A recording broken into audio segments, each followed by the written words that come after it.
In this video, I'm going to go through how activation actually happens for T cells and B cells, and that's going to require us to understand how they see antigens and epitopes.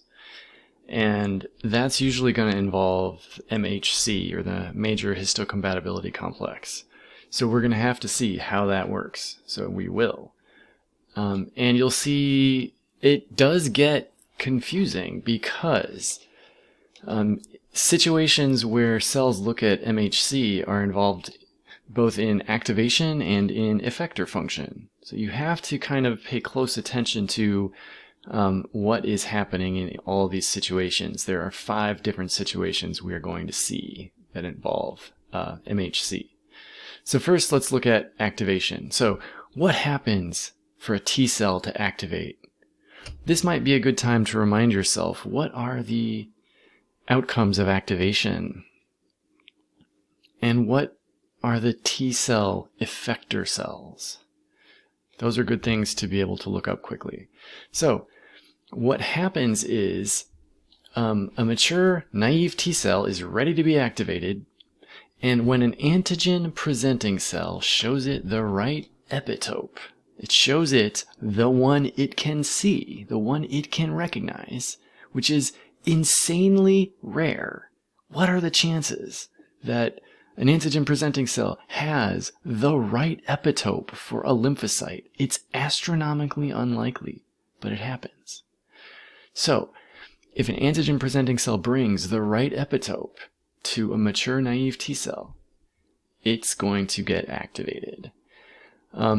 Antigen presenting cells show these antigens. They show T cells their antigens using MHC, or the major histocompatibility complex.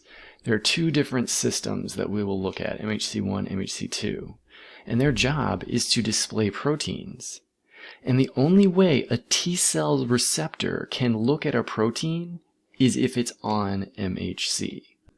The 2 different systems, MHC1 and MHC2, we'll look at here. So first, all nucleated cells display MHC1, and they use it to show random proteins they find in their cytoplasm to CD8 positive cytotoxic T cells. So remember, these are the cells that kill abnormal host cells. So all of our cells are routinely taking proteins randomly selected from their cytoplasm and putting them on MHC1 and showing them to cytotoxic T cells. All nucleated host cells. So this is every cell except except red blood cells, really. Erythrocytes don't have nuclei, but most other cells do. So all nucleated host cells can do this. And what they're asking is, I found this protein inside me. Is this the one you're looking for? Because a cytotoxic T cell can only see one thing. It's a lymphocyte. It only has one receptor. It has 100,000 copies of it, but it's just one receptor. And so it's only going to do anything if this nucleated host cell shows it the one thing it can see. And so the nucleated host cell is asking, I found this protein in me, does it match what you're looking for? If the answer is no, which is most likely, then the cytotoxic T cell will keep moving and they'll just ignore each other. But if the answer is yes, and it's what the cytotoxic T cell is looking for, cytotoxic T cell will kill the host cell. That's MHC1. It's used to show random cytoplasmic proteins to CD8 positive cytotoxic T cells.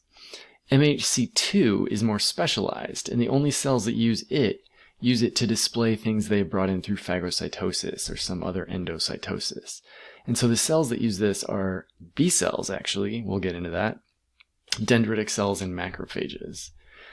And what they are asking when they display proteins on MHC2, what they're saying is, well, I ate this. Is this what you're looking for? I brought this in through phagocytosis. Is this the thing you're looking for? They're going to ask that to a helper T cell. And again, chances are the answer is no. But if the answer is yes, then that helper T cell is going to do whatever its job is. So helper T cells are effector cells. They do a job, but they only do it if they recognize their one protein. So here's a way to think about it. Dendritic cells live in your tissues. You have special ones that live in your skin. And if a bunch of bacteria end up in your dermis, which is a bad situation, they will sample that. And their job is to then move through your lymphatic system to the nearest lymph node, where you have a huge number of T cells, and they will display the proteins from those bacteria to T cells in the lymph nodes. Here are T cells in a lymph node, and each little dark dot is a lymphocyte. It's a T lymphocyte. And so, which one gets activated? Well, remember, each one has 100,000 copies of its T cell receptor. And when a dendritic cell moves through, it very quickly shows lots of different T cells, its epitopes, as quickly as it can.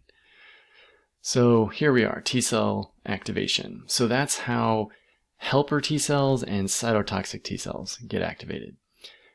B cells, it's a totally different thing, and I want you to stop for a second and accept that B cells are activated in a different way. B cells first have to bump into their epitope. Remember, their B cell receptors are basically antibodies sticking out of their cells, and so if they bump into their epitope using their B cell receptor, they pull the B cell receptor in through phagocytosis, and they digest it, and they display the epitope on MHC2 to a different helper T cell, a type 2 helper T cell. And so they're going to wander around showing it to different helper T cells until they find the right one.